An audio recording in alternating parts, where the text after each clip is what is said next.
కేసీఆర్ వార్తే ప్రధానంగా కనపడతా ఉన్నది. కాళేశ్వరం సంబంధించినటువంటి ప్రాజెక్టులో ఘోష్ కమిషన్ ఇచ్చినటువంటి ఆ రిపోర్టుని ఆంధ్రజ్యోతి ముందుగానే ప్రచురించడం జరిగింది. దాంట్లో ఏం తప్పులున్నాయి, ఎవరు తప్పు అనేది మరి ఆంధ్రజ్యోతి ముందుగానే తేల్చేసినట్టుగానే తెలుస్తా ఉన్నది.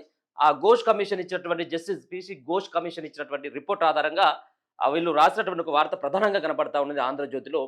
అన్నీ తానే అంతా తందానే, కాళేశ్వరం ప్రాజెక్టు వైఫల్యానికి పాపాల భైరవుడు కేసీఆరే.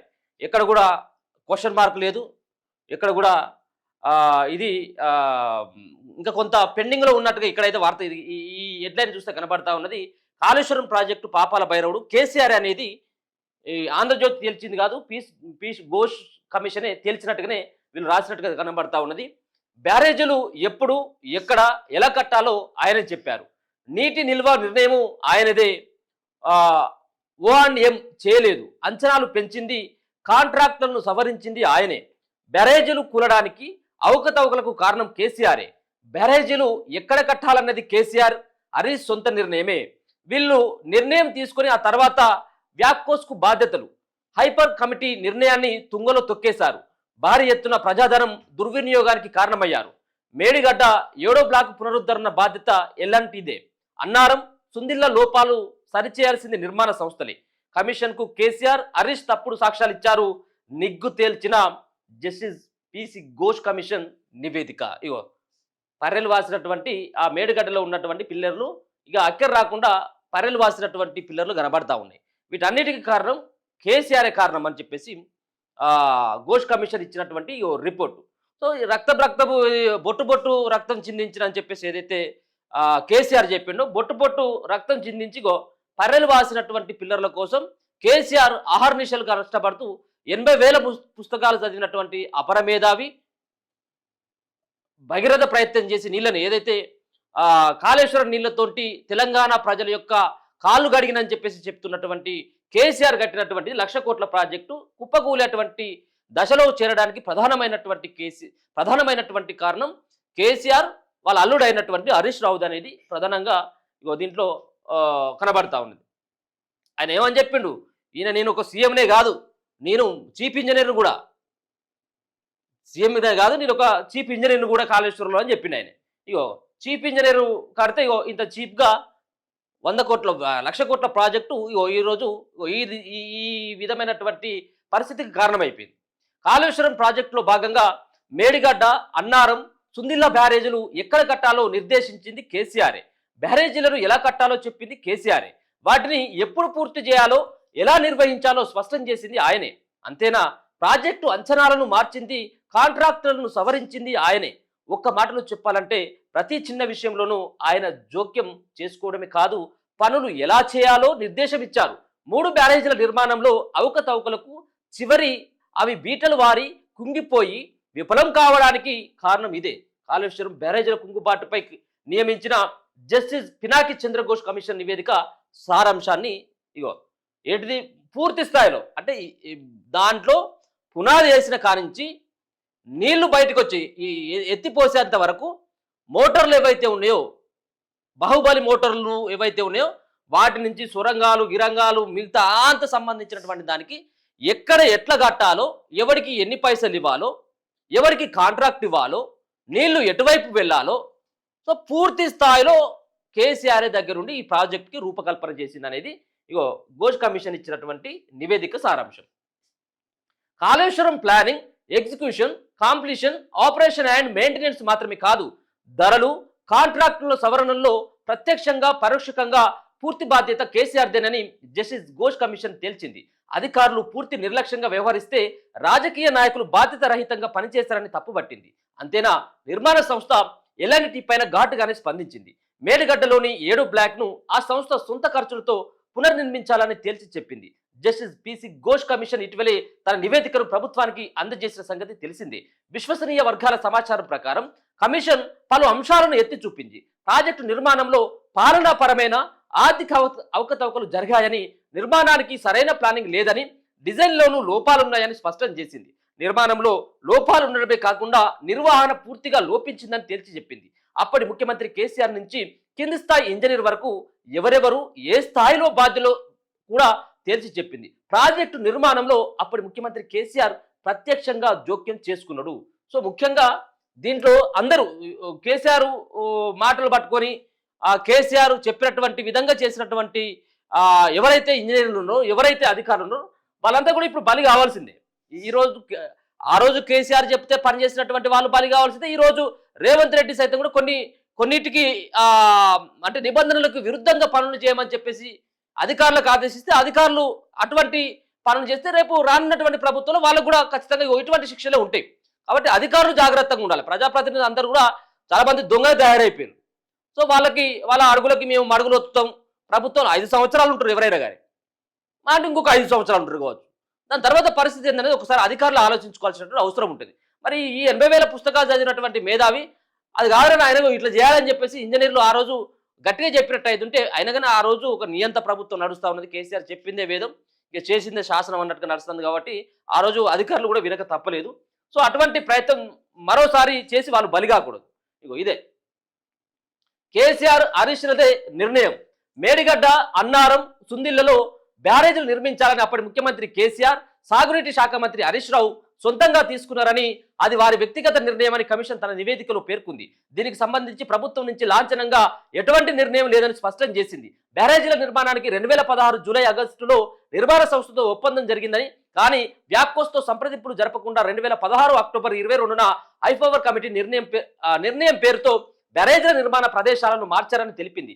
మేడిగడ్డ వద్ద బ్యారేజీ నిర్మాణ ప్రతిపాదనలను నిపుణుల కమిటీ నిర్వర్ధంగా తిరస్కరించిందని, ప్రత్యామ్నాయంగా వేమనపల్లిని సూచించిందని కేసీఆర్, హరీష్ రావులు ఉద్దేశపూర్వకంగానే దానిని పట్టించుకోలేదని, పూర్తిగా పక్కన పడేశారని తప్పుపట్టింది. తుమిడిహెట్టి వద్ద నీటి లభ్యత లేదనేది సాకుగా చూపారని, కానీ ఆ వాదనలో నిజాయితీ చిత్తశుద్ధి కనిపించడం లేదని పేర్కొంది. 3 బ్యారేజీల నిర్మాణానికి ప్రాథమికంగా పాలనపరమైన అనుమతులు తీసుకున్నారని, ఇందుకు జీవోలు 231, 232, 233 జారీ చేశారని, కానీ వాటిని క్యాబినెట్ ముందు ఉంచలేదని, మంత్రివర్గ ఆమోదం తీసుకోలేదని, ఇది ప్రభుత్వ నిబంధనలను ఉల్లంఘించడమేనని స్పష్టం చేసింది. ఇక వీళ్ళ అయ్యా జాగిరి అయినట్టుగా కేసీఆర్ సంబంధించినటువంటి ఇంట్లోకెళ్ళి కష్టం చేసి సంపాదించినటువంటి పైసలు కాళేశ్వరం ప్రాజెక్టులో ఖర్చు పెడుతున్నట్టుగా మొత్తం క్యాబినెట్ నిర్ణయం లేదు, ఏ నిర్ణయం లేదు, ఎవరికి సంబంధించినటువంటి ఆలోచన లేదు, ఇంకోలకు సంబంధించినటువంటి వాళ్ళని సంప్రదింపులు లేదు, అధికారులను సంప్రదింపు లేదు, అధికారులతో సంప్రదించింది లేదు, మేధావులతో సంప్రదించింది లేదు, ఇంజనీర్లతో మాట్లాడింది ఏం లేదు. ఆయన ఎక్కడ కట్టాలంటే అక్కడ, గడ్డ మీద కట్టంటే గడ్డ మీదనే, పుట్ట మీద కట్టంటే పుట్ట మీదనే. సో సేమ్ ఒకవేళ కాదు సార్ ఇది కాదు అని అంటే అక్కడ ఇంజనీర్లు బలి కావాల్సిందే. కేసీఆర్కి ఎదురు చెప్పేటువంటి వ్యవహారం అప్పుడు ఎక్కడున్నది? సో మొత్తానికి రాష్ట్రాన్ని 1,00,00,000 కోట్ల రూపాయలు రాష్ట్ర ప్రజలు కట్టినటువంటి సొమ్ములని పోయి ఆ కాళేశ్వరం ప్రాజెక్టులో దారదత్తం చేసి, ఇది ప్రభుత్వ నిబంధనలు ఉల్లంఘించడమని స్పష్టం చేసిందట. కాళేశ్వరం ప్రాజెక్టు ఖర్చు 71,436 కోట్లని ప్రధానమంత్రికి 21వ తారీఖు 2 నెల 2016న అప్పటి సీఎం రాసిన లేఖలో పేర్కొన్నారని. విచిత్రం ఏమిటంటే అప్పటికి వ్యాప్కోస్ తుది డిపిఆర్ను ప్రభుత్వానికి సమర్పించలేదు. అసలు డిపిఆర్ సమర్పించే ముందుకే వీళ్ళు పోయి 71,436 కోట్లు అయితే అని చెప్పేసి ప్రధానమంత్రికి ఆ రోజు లేఖ రాసిందట. వీళ్ళు ఏది డిపిఆర్ లేకపోయింది, అదే అంచనాలు లేకపోయిందుకే వీళ్ళే అంచనాలు వేసింది ఇంత అయితే అని. అలాగే తుమ్మిడిహెట్టి నుంచి మేడిగడ్డకు ప్రాజెక్టు ప్రదేశాన్ని తరలించవద్దని నిపుణుల కమిటీ సూచనను అప్పటి నీటిపారుదల శాఖ మంత్రి హరీష్ రావు ఉద్దేశపూర్వకంగా పట్టించుకోలేదని, ఎటువంటి జవాబుదారీతనం లేకుండా అధికారులను మౌఖిక ఆదేశాలు ఇచ్చారని, పాలన ప్రక్రియను తుంగలో తొక్కారని తప్పుపట్టింది. ఇక కొత్తగా ఏర్పడిన రాష్ట్రాన్ని ఆర్థికంగా సంరక్షించడంలో అప్పటి ఆర్థిక మంత్రి ఈటెల రాజేందర్ చిత్తశుద్ధి ప్రదర్శించలేదని నివేదిక తప్పుపట్టింది. అప్పుడు ఉన్నటువంటి ఇన్ని పైసలు ఒక రకంగా ఒకటే ప్రాజెక్టు అటు డైవర్షన్ చేస్తూ ఉంటే ఆర్థిక శాఖ మంత్రిగా ఉన్నటువంటి ఈటెల రాజేందర్ కూడా దీన్ని కట్టడి చేయడంలో విఫలమైపోయింది అన్నటువంటిది ఈటెల రాజేందర్ కూడా ఆయనకు గుంజుకొచ్చడం అంటే అప్పుడు ఉన్నటువంటి ప్రభుత్వంలో ఆయన ఒక ఆర్థిక శాఖ మంత్రిగా ఉన్నాడు. పైసలను కట్టడి చేయాలి, వీటిపైన క్యాబినెట్ ఆమోదం లేదని చెప్పేసి ఆయన వాదించాల్సిన అవసరం ఉంది. కానీ అప్పుడు కూడా కేసీఆర్కు అనుకూలంగానే ఉన్న మంత్రివర్గంలో ఉన్నటువంటి వాళ్ళందరూ కూడా అప్పుడు ముఖ్యమంత్రికి అనుకూలంగా ఉండాల్సింది, తప్పదు కాబట్టి. సో ఆయన కూడా చిత్తశుద్ధి ప్రదర్శించలేదని చెప్పేసి కూడా నివేదిక తప్పుపట్టింది. ఇక ఆర్థిక జవాబుదారీతనం తన బాధ్యత కాదనుకున్నారని, ఆర్థిక శాఖ కూడా కాళేశ్వరం ఇరిగేషన్ ప్రాజెక్ట్ లిమిటెడ్ KIPCLలో భాగమైన దానిని పూర్తిగా ఆ సంస్థ మీదకే తోసేస్తారని స్పష్టం చేసింది. ఇక 2 సార్లు అంచనాల సవరణ, బ్యారేజీల నిర్వహణ టర్న్కి పద్ధతులు జరగాలని కేంద్ర జలవనరుల సంఘం సిడబ్ల్యూసి సూచించగా గంపగుత్త అంటే లాంసప్ పద్ధతిలో నిర్మాణ సంస్థలకు పనులు కట్టబెట్టారని నివేదిక తప్పుపట్టింది. ప్రాజెక్టు అంచనాలను భారీగా పెంచేశారని పేర్కొంది. తొలుత ప్రాజెక్టు నిర్మాణ వ్యయం 38,500 కోట్లు కాగా ఆ తర్వాత దానిని 71,436 కోట్లకు చివరికి 1,10,248.48 కోట్లకు పెంచేశారని పేర్కొన్నది. అంటే ముందుగా ఈ ప్రాజెక్టు విలువ 38,500 కోట్ల రూపాయలు.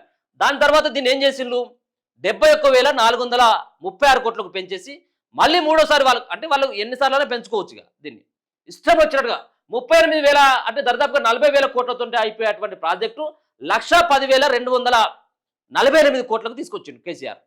చూడు ఇక మరి దీంట్లో ఇంకా ఈ 40,000కు అంటే దాదాపుగా ఒక 70,000 కోట్ల రూపాయలకు సంబంధించినటువంటి మరి ఇంకా ఈ 70,000 కోట్ల రూపాయలు ఎక్కడికి పోయినట్టు, ఎవరి ఖాతాలకు పోయినట్టు ఇవి. ఇక నిర్మాణ సంస్థలకు అనుచితంగా లబ్ధి చేకూర్చడానికి 2 దఫాలుగా అంచనాలను సవరించారని తప్పుపట్టింది. అన్నారం సుందిల బ్యారేజీల స్థలాలను మార్చారని, ఆ పేరిట బ్యారేజీల పొడవు, ఫ్లడ్ బ్యాంకులు, డిజైన్లలో మార్పులు చేశారని నివేదిక పేర్కొంది. వాటిని అడ్డం పెట్టుకుని ప్రాజెక్టు వ్యయాలను ఇబ్బడి ముబ్బడిగా పెంచేశారని తప్పుపట్టింది. నిర్మాణ సంస్థలకు అనుచితంగా లబ్ధి చేకూర్చడానికి దురుద్దేశంతోనే ఈ నిర్ణయాలన్నీ తీసుకున్నారని, ప్రభుత్వ ఖజానా నుంచి నిధులను తప్పుదారు పట్టించారని తప్పుపట్టింది. మేడిగడ్డ నిర్మాణం పూర్తి కాకుండానే పూర్తయినట్లు నిర్మాణ సంస్థకు ధృవీకరణ పత్రం ఇచ్చారని, బ్యారేజీల్లో లోపాలు బయటపడినా లీకేజీలు కనిపించినా పట్టించుకోకుండా వాటిని జారీ చేయడాన్ని నివేదిక తప్పుపట్టింది. నిజానికి కాళేశ్వరం ప్రాజెక్టు తెలంగాణ రాష్ట్రానికి జీవనాడి అని, కానీ పాలనలో, ప్లానింగ్లో, సాంకేతిక ఆర్థిక క్రమశిక్షణ స్పష్టంగా నిర్లక్ష్యానికి భారీ ఎత్తున ప్రజాధనం వృధా కావడానికి కారణమయ్యాదని తప్పుపట్టింది. ఎవరికి వారు వ్యక్తిగత నిర్ణయాలకు తోడు రాజకీయ నాయకత్వం, అనవసర జోక్యం ఇందుకు ప్రధాన కారణమని తప్పుపట్టింది. బ్యారేజీలను నీటిని మళ్లించడానికే కట్టాలని, నిల్వ చేయడానికి కాదని, కానీ బ్యారేజీల్లో నిత్యం నీటిని పూర్తి సామర్థ్యంతో నిల్వ చేయాలని అప్పటి ముఖ్యమంత్రి కేసీఆర్ ఆదేశాలు జారీ చేశారని, బ్యారేజీలు విఫలం కావడానికి ఇది ప్రధానమైనటువంటి కారణమని నివేదిక తేల్చి చెప్పింది. బ్యారేజీలను 2019లో ప్రారంభించారని, మేడిగడ్డ బ్యారేజీలోని 7వ బ్లాక్ 2023 అక్టోబర్ 21న కుంగిందని, ప్రారంభం నుంచి అప్పటి వరకు వాటి నిర్వహణ, ఆపరేషన్ అండ్ మెయింటెనెన్స్ పనులు చేయలేదని నివేదిక తప్పుపట్టింది. అన్నారం సుందిల్ల బ్యారేజీలోనూ సీపేజీలు బయటపడేదాకా ఆ పనులు చేయలేదని, వానాకాలానికి ముందు తర్వాత బ్యారేజీలు ఏ విధంగా ఉన్నాయనే నివేదికలు కూడా సిద్ధం చేయలేదని తెలిపింది. బ్యారేజీల డిజైన్ను తేలియాడే విధంగా పిరమిడ్ ఫౌండేషన్తో చేసిన వాటిని రిజర్వాయర్లుగా వినియోగించారని, నియమావళికి ఇది విరుద్ధమని తేల్చి చెప్పింది. ఇక బ్యాక్ వాటర్ అధ్యయనాలు, టేల్ వాటర్ రేటింగ్ కర్వులు, జీడీ కర్వులు, జియో ఫిజికల్ పరీక్షలు ఏవి చేయకుండానే అన్నారం సుందిల్ల బ్యారేజీల నిర్మాణం చేపట్టారని తప్పుపట్టింది. బ్యారేజీల డిజైన్లు తయారు చేసే ముందు నమూనా అధ్యయనాలు జరగాల్సి ఉందని, కానీ అవేమీ చేయకుండానే డిజైన్లు చేశారని పేర్కొంది. నిర్మాణంలో నాణ్యత లోపించిందని, థర్డ్ పార్టీతో పరిశీలన చేయలేదని పేర్కొంది. ప్రాజెక్టు ప్రారంభించిన తర్వాత 2019లో తొలిసారి వరదలు వచ్చాయని, అదే ఏడాది నవంబర్లో గేట్లు మూశారని, అప్పుడు దిగువ భాగం డౌన్ స్ట్రీమ్లో రక్షణ వ్యవస్థలన్నీ తీవ్రంగా దెబ్బతిన్నాయని, ఆఫ్రాన్లు దెబ్బతినడం, సిమెంట్ కాంక్రీట్ బ్లాక్లు చెదురయ్యాయని చెప్పేసి మొత్తం ఈ కాళేశ్వరం ప్రాజెక్టులో జరిగినటువంటి అన్ని సంబంధించినటువంటి అంశాలని కులంకుశంగా పూసగుచ్చినట్టుగా కమిషన్ పూర్తి స్థాయిలో రిపోర్ట్ ఇవ్వడం జరిగింది. ఇక నివేదిక పైన కూడా రేపే క్యాబినెట్ భేటీ కాబోతా ఉన్నది. రాష్ట్ర మంత్రివర్గం సమావేశం ఈ నెల 4న జరగనుంది. సీఎం రేవంత్ రెడ్డి అధ్యక్షతన సచివాలయంలోని 6వ అంతస్తులో గల క్యాబినెట్ మీటింగ్ హాల్లో మధ్యాహ్నం 2 గంటలకు ఈ సమావేశం ప్రారంభం కానుంది. అందువల్ల అన్ని శాఖల ప్రత్యేక ప్రధాన కార్యదర్శులు, ముఖ్య కార్యదర్శులు అందుబాటులో ఉండాలని ప్రభుత్వ ప్రధాన కార్యదర్శి కె రామకృష్ణరావు శనివారం జారీ చేసిన ఉత్తర్వుల్లో ఆదేశించారు. ఈ సమావేశంలో ప్రధానంగా కాళేశ్వరం ప్రాజెక్టు నివేదికపై చర్చించనున్నారు. కాళేశ్వరం ప్రాజెక్టుపై రూపొందించిన నివేదికను 2 రోజుల క్రితం జస్టిస్ పిసి ఘోష్ ప్రభుత్వానికి అందజేసిన విషయం తెలిసిందే. ఈ నివేదికలోని అంశాలను రాష్ట్ర మంత్రి మండలి కులంకుశంగా చర్చించనున్నది. తదుపరి దీన్ని అసెంబ్లీలో ప్రవేశపెట్టే అవకాశాలుంది. నివేదికపై ఎలా ముందుకు వెళ్లాలనే దానిపై అసెంబ్లీలో చర్చించి ఆమోదం పొందవచ్చని తెలుస్తుంది. ఈ నివేదికతో పాటు ఇతర అంశాలు క్యాబినెట్లో భేటీకి రానున్నాయి. ఈ యొక్క క్యాబినెట్లో ఈ నివేదిక పైన వీళ్ళు చర్చించబోతా ఉన్నారు. అంతేకాకుండా త్రిసభ్య కమిటీతో కూడా నేడు మంత్రి సమీక్ష చేయబోతా ఉన్నారు. వేసినటువంటి పినాకి చంద్రఘోష్ ప్రభుత్వానికి సమర్పించినటువంటి నివేదిక పైన అధ్యయనం చేసిన నివేదిక సారాంశం జస్టిస్ను సిద్ధం కావాలని చెప్పేసి మొత్తానికి ఈ త్రిసభ్య కమిటీ ఏదైతే ఉందో వాళ్ళతోటి ఆ, మంత్రి ఇలా ఉత్తమ్ కుమార్ రెడ్డి సైతం సమావేశం కాబోతా ఉన్నాడు. కమిషన్ ముందు తప్పుడు సాక్ష్యాలట, మేడిగడ్డ, అన్నారం, సుందిళ్లలో బ్యారేజీలు కట్టాలని తొలుత నిర్ణయం తీసుకున్నాకే ఆయా చోట్ల బ్యారేజీలు కట్టడానికి సమగ్ర ప్రాజెక్టు నివేదిక డిపిఆర్ను సిద్ధం చేసే బాధ్యతను వ్యాప్కోస్కు అప్పగించారని జస్టిస్ పినాకి చంద్రఘోష్ కమిషన్ నిర్ధారించింది. వ్యాప్కోస్ నివేదిక ఆధారంగా బ్యారేజీలు కట్టమని కేసీఆర్, హరీష్ రావు కమిషన్ ముందు తప్పుడు సాక్ష్యాలు ఇచ్చారని చెప్పేసి పేర్కొనడం జరిగింది. సో మొత్తానికైతే ఇక దొంగ దొరికినట్టే ఇప్పుడు అంతా కూడా ఒక 99% ఇప్పుడు కేసీఆర్ దీంట్లో ఇరుక్కొని పోయి ఉన్నాడు. ఆల్రెడీ కేసీఆర్ అలాగే హరీష్ రావు ఇరుక్కొని పోయి ఉన్నారు. మరి ఇరుక్కపోయినటువంటి కేసీఆర్, హరీష్ రావుని కాపాడేటువంటి బాధ్యత రేవంత్ రెడ్డి ఏమన్నా భుజస్కంధాల మీద వేసుకుంటాడా, లేకపోయినట్టయితే గతంలో చెప్పినటువంటి మాటకి నిలబెట్టుకునేటువంటి ప్రయత్నం ఏమన్నా చేస్తాడా? ఇది తెలంగాణ ప్రజల యొక్క సొమ్ము. తెలంగాణ ప్రజలు రక్తం చిందించి కట్టినటువంటి పన్నులతోటి ఇలా కాళేశ్వరం ప్రాజెక్టును కట్టి 40,000 కోట్లతోటి అయిపోవాల్సినటువంటి ప్రాజెక్టు 1,10,000 కోట్ల రూపాయలకి పెంచుకొని అమాంతం పెంచేసి అక్కడ ఉన్నటువంటి కాంట్రాక్టర్లు లబ్ధి చేకూర్చడంతో పాటు వాళ్ళ దగ్గర నుంచి కమిషన్లు తీసుకున్నటువంటి కేసీఆర్ కుటుంబానికి ఈరోజు చిరాసాలకి జైల్లోకి పంపించేందుకు ఒక సువర్ణమైనటువంటి అవకాశం ప్రభుత్వానికి వచ్చింది. ఇలా ఏదో కేసీఆర్ పైన వ్యక్తిగతమైనటువంటి కక్షతో కాదు, ఆయన చేసినటువంటి పాపాల భైరవుడు చేసినటువంటి పాపాల పుట్ట ఏదైతే ఉందో ఈ పాపాల పుట్ట ఇప్పుడు సంబంధించినటువంటి రిపోర్ట్ ఏదైతే ఉందో కాళేశ్వరం ప్రాజెక్టులో ఈ రిపోర్ట్ ఇప్పుడు రేవంత్ చేతిలో ఉన్నది. మరి రేవంత్ రెడ్డి ఏం చేయబోతా ఉన్నాడు? సో బ్యారేజీలు కుంగడానికి ప్రధానమైనటువంటి కారణం ఆ ప్రాజెక్టును ఎక్కడ కట్టాలో నిర్ణయించింది కేసీఆరే, ఏ సంస్థలకు ఇవ్వాలని చెప్పేసి నిర్ణయించింది కేసీఆరే. సో ఇవన్నీ చేసింది ఈ సంబంధించినటువంటి అన్ని అంశాలకి ప్రధానమైనటువంటి ముఖ్యమైనటువంటి భూమిక పోషించింది మరి కేసీఆరే. అన్నీ తానే అంతా తందానే అన్నటువంటి తీరుగా కేసీఆర్ వ్యవహారం ఉన్నది కాబట్టి కేసీఆర్ని మరి క్యాబినెట్ భేటీ ఉంది కాబట్టి రేపు సో ఏ విధమైనటువంటి నిర్ణయాన్ని తీసుకుంటారు అనేది కూడా మనం చూడాలి.